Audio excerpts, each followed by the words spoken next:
This is The Language of Business, a show to inform and inspire entrepreneurs and anyone thinking about a startup. Hear about strategies that work and strategies that often don't work from people who've been there and done that. Our host is Gregory Stoller, Harvard MBA and senior lecturer at Boston University Questroom School of Business.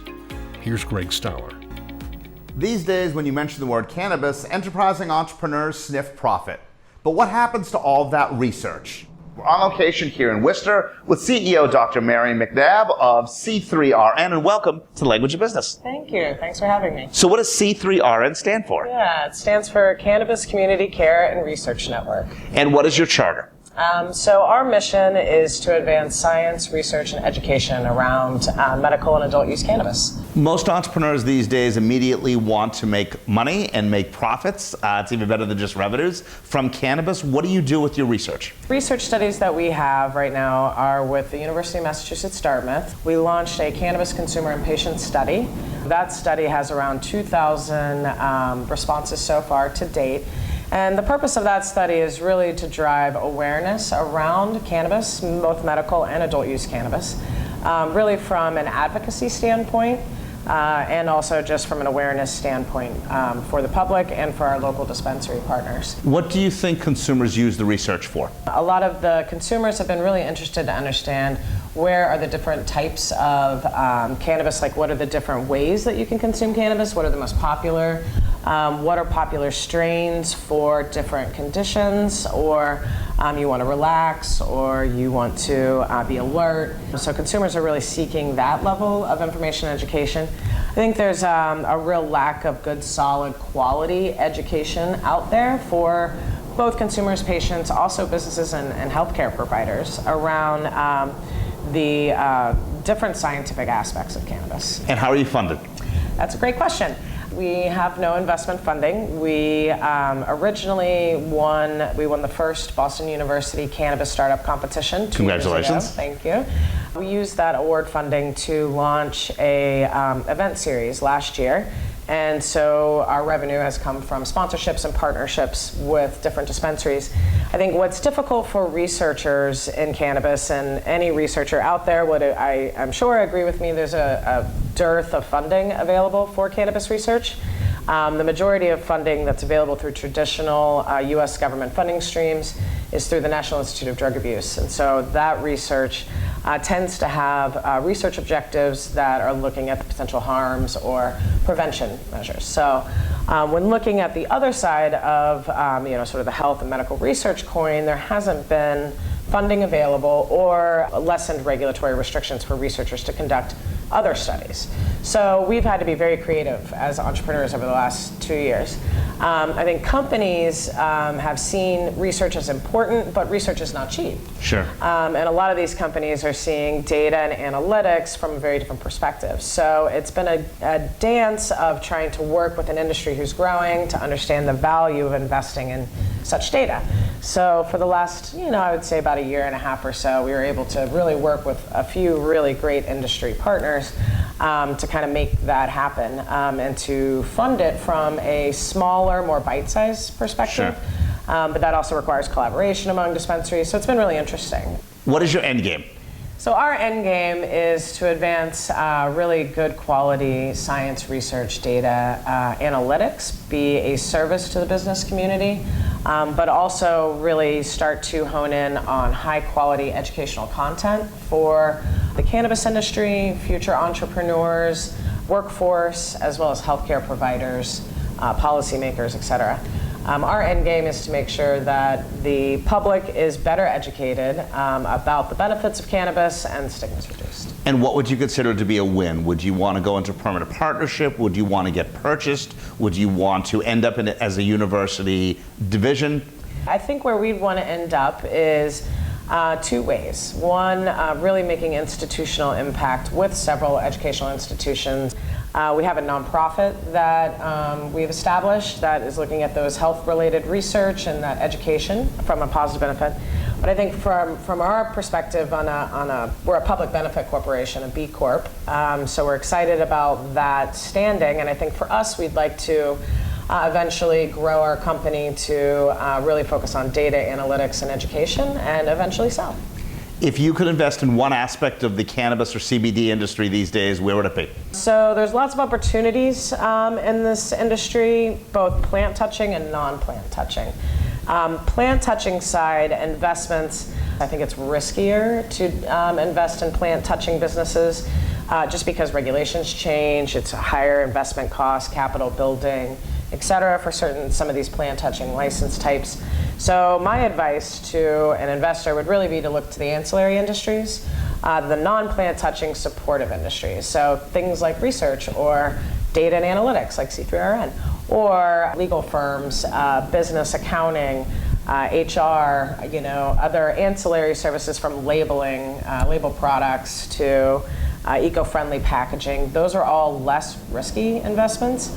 And think about like the gold rush, right? The things that lasted till the end of the gold rush were the picks and shovels and the Levi's jeans. Dr. McNabb, thank you. Thank you so much. Mary McNabb, CEO of C3RN, the Cannabis Community Care and Research Network.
When it comes to running a company, having gray hair is usually a term of endearment. But is that the case with a new industry like cannabis or CBD? We're on location virtually with Jeremy Bromberg, who's the COO of Canwell LLC in Rhode Island, and welcome to the Language of Business. It's a pleasure to be here. Appreciate the invitation. Jeremy, does having gray hair help or hurt you as a senior executive? Well, I spared no expense to get it, so it's clearly something I think is important. But no, I think in the end, it is a help. There's certainly going to be those who just go, old guy, no way. But on the other hand, I'm someone who has a lot of business management experience. I know how to build companies. I know how to run them. And in the cannabis industry, it's a new industry, but there are a lot of people in it who don't have that experience. They know more about cannabis, or they're simply willing to take a risk on something new. But fortunately, there are some, and I happen to be fortunate enough to find them, who say, look, what you know about how businesses run can help us be different, can help us be better than a lot of the competition. Why did you choose Canwell, or more importantly, why did they choose you? Both. Canwell, when I joined, was early stage as what would be called a multi-state operator. Had this operating facility in Rhode Island, and had a company that we are building in Massachusetts. The idea of working on a portfolio approach was very appealing to me. The idea that there was one company that we looked at how to improve and another one that how we build is very intriguing to me. And the opportunity to help put those teams in place to build that new company and put the team in place that's going to lead it into greater success is something I enjoy doing, figuring out what the pieces are, who the right people are, starting to get the processes in place, and then letting them have something to run with. So much of this industry is highly regulated. Are any of the regs the same between Massachusetts and Rhode Island? When you try to do multi-state, every state is different. It is heavily regulated everywhere, but no one has decided on the standard regs that should apply cross-country. So, I mean, for example, Massachusetts, if you have a medical card, you can go to a medical dispensary in Massachusetts. If you have a Massachusetts medical card, that's it. In Rhode Island, if you have a medical card from anywhere, you can go to a dispensary and buy. So Massachusetts will restrict the medical market far more than Rhode Island does. But Massachusetts now has an adult use market, whereas Rhode Island does not. Do you think the state regulations are going to affect what you do with the company, in that most of these new businesses either want to be bundled up and sold off or going IPO. What are your thoughts on sort of the intersection of regulation and business? Some of the people who would acquire or invest kind of like the stronger regulation because it makes it harder for companies to get in to that marketplace. And so if you're in on one, you have a leg up. So in some sense, the restrictive market is appealing to investors. So on the other hand, is it a challenge for the business? Yes, because we have to meet all these requirements, and some of them, frankly, to us do not make sense. Well-intentioned, I'm not criticizing, and it's early still for the industry. Even regulations are a startup. So it's all coming in place. It can be painful, but it can be beneficial, and it simply is a fact of life. What do you think your management team would define as a home run, or better, as a grand slam? There's a chance to differentiate yourself in this market. The market is right now very homogeneous in many ways, especially around the products. So if you have a chance to get out and do something a bit different and stand out, then you can really set yourself apart and see great results. For a company that wants to enter the industry, what aspect of the industry do you think is going to have the highest potential for success? Certainly in the Northeast, flower is the bigger seller because that's what folks are used to. But edibles, concentrates, other products are moving up. For a company that wants to break into this industry, what single piece of advice would you have for them right now? Find someone with a lot of money. These businesses, especially in the Northeast, are very expensive to start up. I mean, there was a statement I saw recently that was absolutely true. You're a year or two in permitting, and part of permitting often means holding a lease option on a property. So you're paying rent on something and you don't know if or when you're going to get approved to grow. So it's not for the faint of heart. If you want to build a medical facility, which is by law has to be fully vertically integrated, in other words, cultivation, extraction, processing, infusion, and dispensary sales. If you're going to do that, it's 8 figures to get started. If you aim for a piece of the adult use market, there you can just do a retail store. You can just do an extraction business or a test business or a grow business. Those become somewhat less. If you're doing a grow business, that will still be a lot of money. But a store, you'll have the build out costs for the store, which are certainly not as big as a grow facility by any stretch. And then you also will need money to stock your store initially with products. So I would say the key thing is going to be money. And then the second thing will probably be connections. So how you can get situated and sited is one of the next big hurdles. Jeremy, thank you very much. Greg, I appreciate the invitation. Thank you. Jeremy Bromberg, the COO of Canwell LLC out of Rhode Island.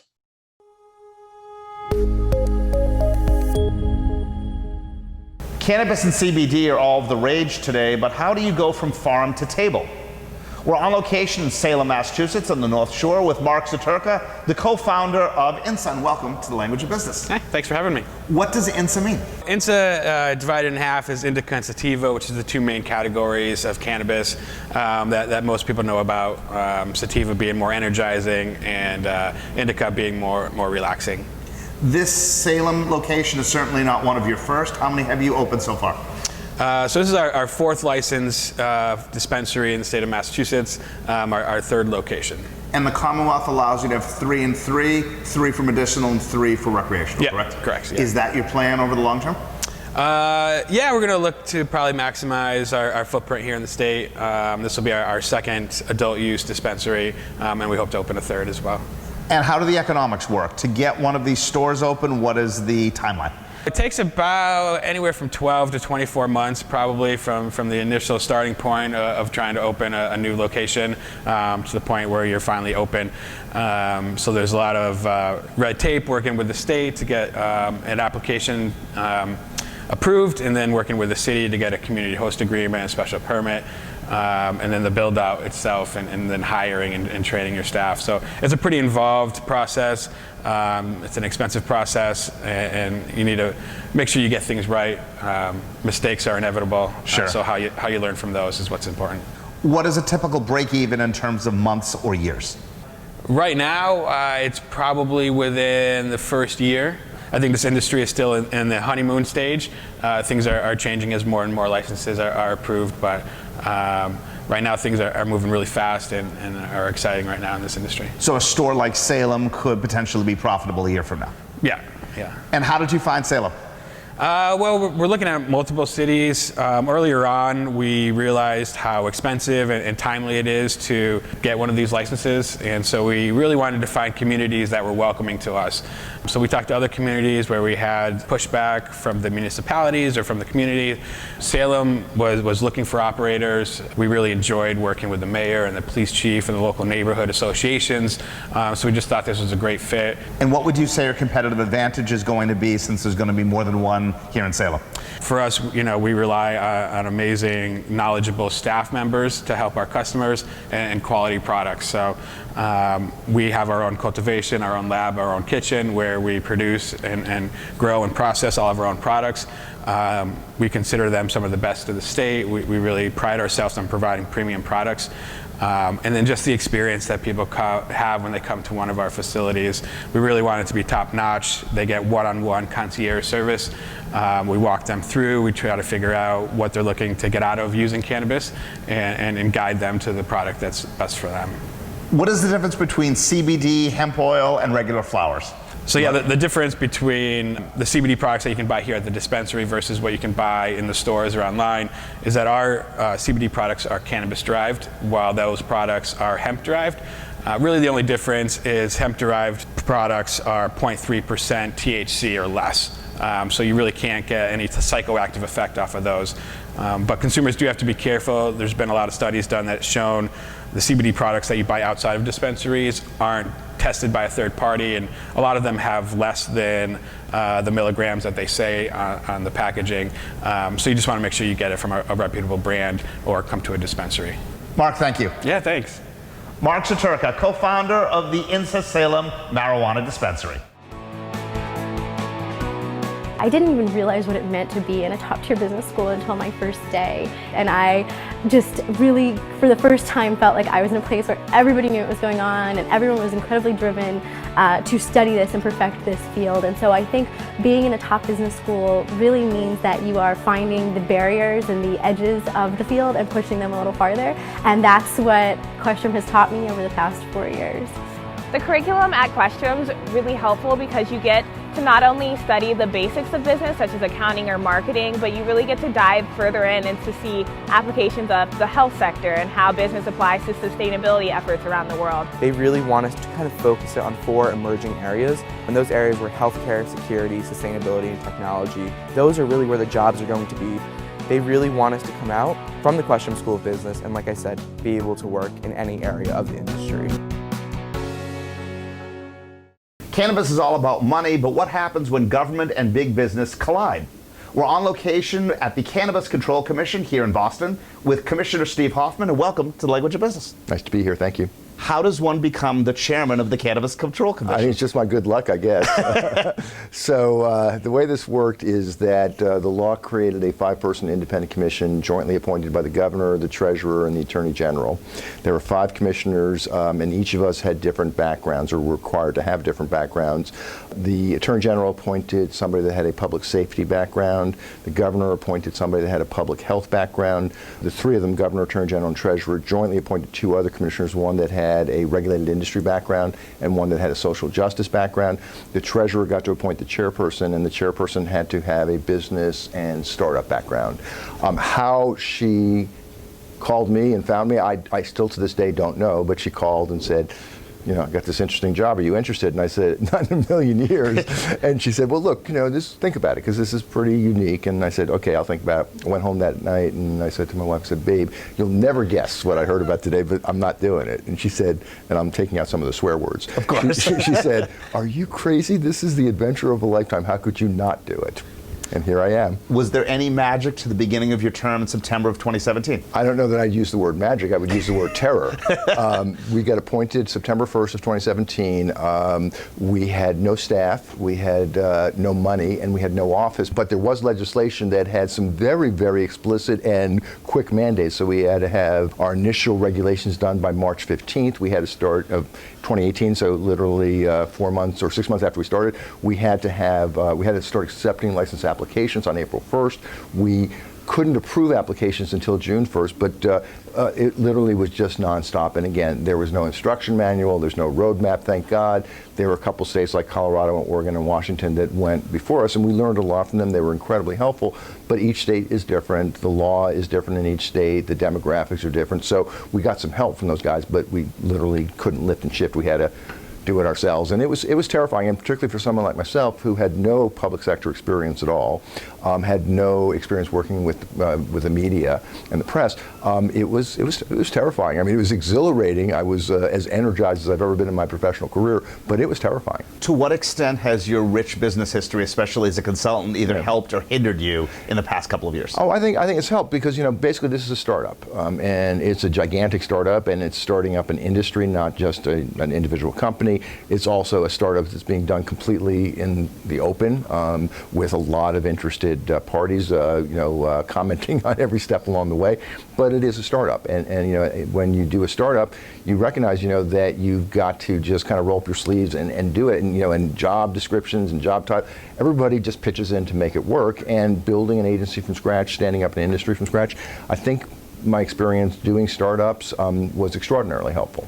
But most startups pride themselves on speed and being nimble, Yes. etc. Yeah. Can a government agency be either nimble or speedy? I think that there are constraints, so you probably couldn't compare us in terms of nimbleness and speediness with a private sector startup, but I think compared to other government agencies, I'm actually pretty proud of our track record, and I think we have been nimble and we have been quick. And I think, again, part of it is, when you start with 5 people and no staff and no money, I am really grateful to the other commissioners and myself. We just, I said, rolled up our sleeves and just said, what do we need to do? We assigned, divvied up the tasks, and we just got started.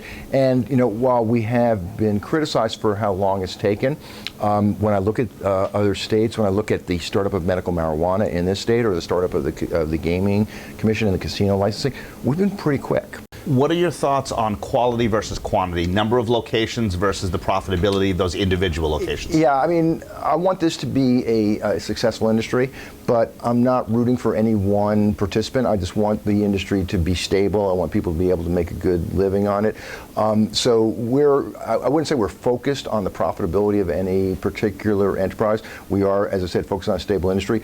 We said from day one, the 5 commissioners said, we're going to get this right, we're going to do it right, and that has always been the operative objective. So we really don't have any kind of speed targets or any kind of quantitative, how many stores do we want to open by a certain period of time. We just want this to work for the citizens of the state. We want this to be right, and that's been kind of our mantra the entire way. Looking at other states in comparison Yep. with Massachusetts, how would you rate Massachusetts' success so far on a 1 to 10 scale? Probably an 8. I mean, I don't think we've been perfect, but I do think we've avoided 2 kinds of mistakes. I mean, one is the states that preceded us. I feel really bad. As terrified as I was, I can only imagine what it was like to have had my job in Colorado. Right. Because they had nothing. Right. They had nothing to look at. no other reference point. So, right. so I think they did a phenomenal job, but they've been incredibly open with us about saying, here's some things that we wish we could have done differently or better if we had another chance. And we learned from some of the mistakes of Colorado, Oregon, and Washington, and I think we, for the most part, avoided them. There were other states that went legal at the same time we did, California, Nevada, Alaska, and Maine, I think, if I have that correct. And I think we've done a better job. And respectfully, they've had their own challenges. Again, each state and each set of laws is different, so I'm not being critical. But they did some things that we chose not to do. California kind of opened the doors day one, January 1st, right. And they just opened the doors and had hundreds of stores. They didn't have a licensing system in place at that point. They did not have a seed-to-sale inventory tracking system in place. And we said, we're not doing it until we're ready. So we're, we didn't do it as fast as California. I think we did it better. What do you believe is the single biggest area that could derail either the store's success or your success from a commission? I think the federal prohibition is a heavy weight that we're bearing. I think it has a specific consequence in that banks are very leery of entering the industry, as I would be if I was the CEO of a bank. I'm not sure that I'd want to enter this industry Now, the fact of the matter is that the federal government has never taken action against a state-licensed marijuana establishment nor bank servicing the industry. No guarantee they won't, but they have not to this point. But I completely understand the reticence of banks to participate in this industry, and that is a problem in two respects. One is just from a public safety standpoint. You've got a cash business. You've got people that are walking out the front of their stores, locking it up at 9 o'clock at night with a satchel, $50,000 of cash over there. Literally, yeah. And every criminal in the state knowing that. Right. Now, we have 3 banks that have decided to participate. So on our current scale, we're fine. There are banks that are handling cash for all of our establishments. But as we expand the number of establishments, we need more banks. And that's a real problem because of the federal prohibition. Steve, thank you very much. Sure, my pleasure. Commissioner Steve Hoffman, Chairman of the Cannabis Control Commission here in Boston. Support for The Language of Business is from Boston University Questroom School of Business. We're also available as a podcast on Spotify, Stitcher, Google Play, or wherever you get podcasts. Thanks for watching.